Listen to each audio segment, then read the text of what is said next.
So hello, what's up mga ka-J-Vlog? Welcome ulit for another video, and for today's video, since 2026 na, review ulit natin ang isa sa pinakamabenta na 5G mobile device ni Samsung, which is the Samsung Galaxy A06 5G. So tara!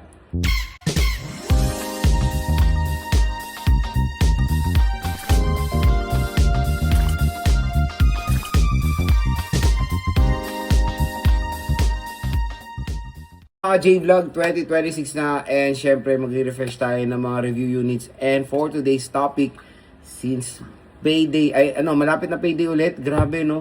So mag-iisang linggo ng January, ganun kabilis ang ating panahon ngayon. And since tapos ng 1-1, ngayon susunod is payday, pero again sale pa rin po yung Samsung Galaxy A06 5G.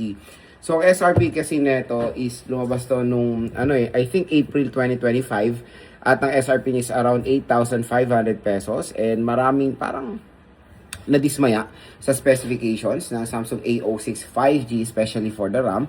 4GB of RAM with the price tag of 8,500 pesos. Siyempre, iba sa ayaw. Pero ang magandang balita ngayon, mga J-Vlog, sa official store ni Samsung sa online, grabe, 5,000 piso na lang po ang A06. Pero ito pa ang nakaka-excite. Pag meron kayong special voucher, pwede nyo makuha ng 4,000 to 5,000 pesos ang A06 5G. So, grab nyo na yung chance nyo na makuha ng sobrang mura itong device na to. Ang bilis po niyang ma-sold out. Pero no worries, maglalagay ako ng mga ibang link ng mga ibang official stores. So, there is Samsung, meron ding mga ibang third-party shops na nakikita nyo rin sa malls na mura rin naman. Pero pag clinic nyo pa tong view products natin dito, pwede nyo pa makuha ng mas mababa ang presyo ng Samsung Galaxy A06 5G. So, again, usually ang price range niyan is nasa 4,000 to 6,000 pesos for the 4GB, 128GB of internal storage. Isa to sa pinakamabentang mobile device noong December 2025. Ang dami nag-purchase ng A06 5G, ang dami nagka-interest kasi why not? Coconut, 'di ba? Ang kasi yung chipset niya, Dimensity 6300. So the Dimensity 6300 is a powerful chipset for an entry-level smartphone. It can handle heavy games or AAA games like Genshin Impact and WoA. Pero of course, depende pa rin sa settings. Nakaka-handle, may mga frame drops from time to time, pero the important thing is playable po siya. Pag ML, COD, and even Honor of Kings, kayang-kaya netong Samsung Galaxy A06 5G. Pero yun nga, since 2026 na, marami pa rin nagde-decide ano ba ang bibili na smartphone ngayong 2026, ano yung perfect, ano yung sulit sa kanilang hard-earned money. So, syempre, marami nang nagiging kalaban ng A06, tulad na lang ng very popular ngayon na Infinix Hot 60i 5G na nasa around 5,000 pesos, and 5G to at better ang processor. No worries, gagawa tayo ng phone comparo about dyan sa dalawang smartphones na yan. Pero this time, let's focus dito sa A06 5G. And mamaya, magpapakita ko ng mga photo samples netong smartphone na to.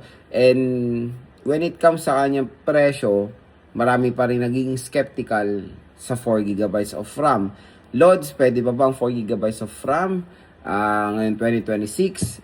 Ang quick answer dyan mga ka-J-Vlog, since ito yung review natin, definitely yes, napakasulit pa rin ito i-purchase. Unang titignan nyo dito is of course yung kanyang software. Dahil ito si A06 5G ay pwede pang ma-update definitely ng matagal.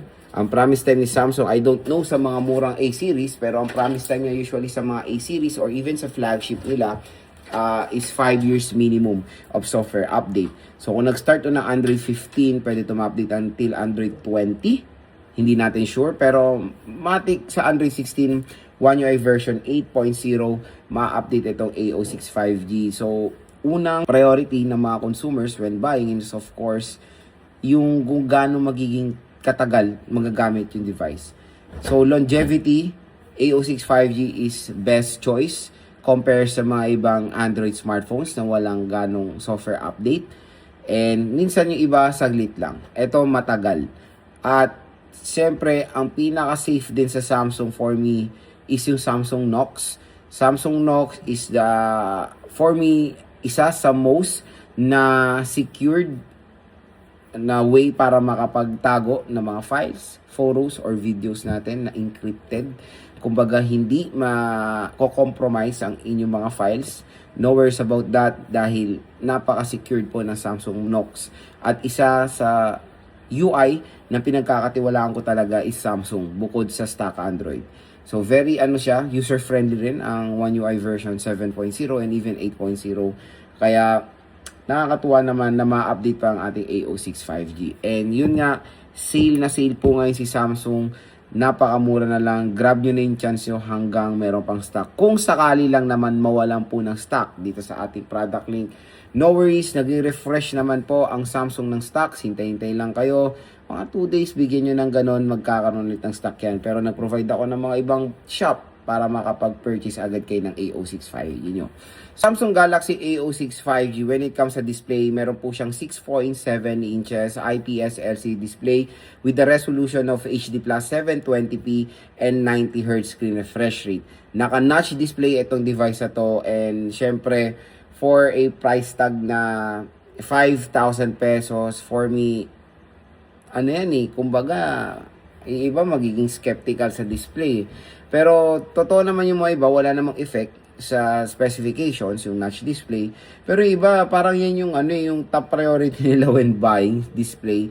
Ayaw nila ng notch at gusto nila yung punch hole. Kailangan din naman din mag-adapt ng brands na it's about time na punch hole display na dapat ang ina-accept natin in today's display. At nalilimutan na ng paunti-unti ang notch. Kasi dun sa A07, sad to say mga idol, notch pa rin siya. And hopefully yan yung isang ma-improve ng Samsung when it comes sa display nila. Pero overall, display quality and all, for a price tag na 5,000 pesos, very reasonable naman na mapoprovide ng Samsung Galaxy A06 5G. Yun na, in-explain ko na yung processor nito kanina, MediaTek Dimensity 6300. All goods yung processor na yan. At hindi po mabagal yung processor na yan. Even though 4GB of RAM lang ang A06, no worries dyan mga ka-idol kasi yung 4GB of RAM na yan, nakapaglaro pa ako ng Genshin at all goods naman. Ang pinaka gagawin nyo lang para maging optimize yung yung paglalaro nyo is dapat lahat ng applications naka-close. So yun lang, lalaruin nyo yung naka-open para doon lahat maggamit yung kumbaga yung processing ng chipset nyo. When it comes to camera niya, it has a dual camera system with 50 megapixel main and a depth sensor. Again, for the depth sensor is not useful. Parang I think it's marketing getup pa rin, and sad to say walang ma-offer for a secondary camera na mas better, of course. Even macro lens sana mas accept ko yun. Pero yun, magandang i-remind sa inyo na depth sensor is hindi naman gano'n nagagamit yan. And 50 megapixel main camera tong si A06. And of course, magpo-provide ako ng mga photo samples later on itong device na to. So far, so good. Maganda yung camera performance na mapoprovide ng A06 for its price. No worries about dyan. And even the front-facing camera is 8 megapixel, very standard for its price. The sad part about the A06 5G, since lahat naman ng Samsung ay ganito, slim box po sila. So, no charger out of the box. At malaki ang battery na mapoprovide niya, 5,000 mAh with 25 watt fast charging. So no worries, magbibigay rin ako ng mga charger dito sa ating View products like Anker, Ugreen, and Romos na 20 watts to 30 watts na nasa 500 pesos lang. Kaya ayun, para magkaroon din kayo ng idea na meron din mga murang charger na original na magiging safe naman ang pagcha-charge nyo. Compare pag bibili kayo sa mga mismong brand na sa 1,000 plus, di ba? Mas mahal at dalawang charger na yan. Kaya ako ginagamit ko dito sa bahay is usually Anker, Ugreen, and Romos talaga. So yan yung mga top na power bank na marerecommend ko para sa inyo. At lalagay ko yan sa ating View products dito. And battery performance, ang maganda rin sa Samsung is yung kanilang software is very optimized. So may tinatawag na device usage pattern, kumbaga pinag-aaralan ng device yung paggamit nyo sa smartphone at gumagawa siya ng way para makatipid ng battery. Ganyan dito sa Samsung Galaxy A06 5G. So the 5,000 mAh battery capacity, sex-wise malaki pa po yan. Huwag po pa kayo maliitan dyan mga J-Vlog dahil Alam ko iba nasasanay na sa mga lumalabas ngayon na brand na 6K, 7K. Yes, given. Malaki yan. Pero 5,000 mAh is still in today's time or 2026, makunat pa rin po yan.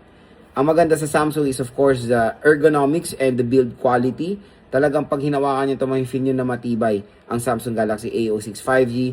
And the ergonomics for the build quality, okay na okay. Especially yung nasa gilid niya, yung parang may uka sa gilid na malaking ano yun. Kumbaga, sa iba nakaka-contribute naman yan for the comfortability nyo sa smartphone. Ang ipaglalaban nyo sa Samsung A06 is of course the 5G connectivity. Bibihira lang po tayo makakuha or makakita ng 5G smartphone sa ganitong price segment.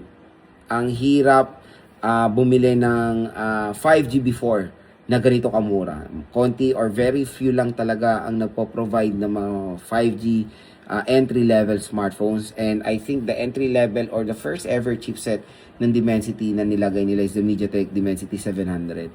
Yung chipset na yan is gumawa rin ng ingay when it comes sa budget 5G chipset.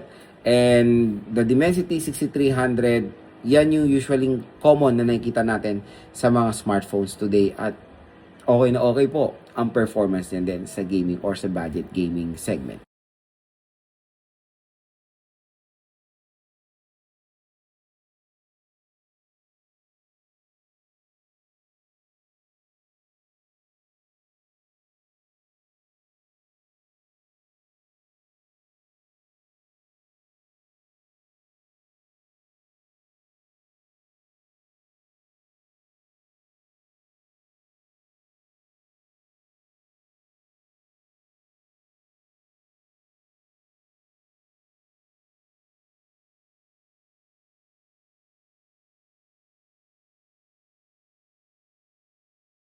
So yan mga ka-J-Vlog, kung interested kayo sa Samsung Galaxy A06, definitely napakaganda pong i-recommend nitong smartphone na to ngayon.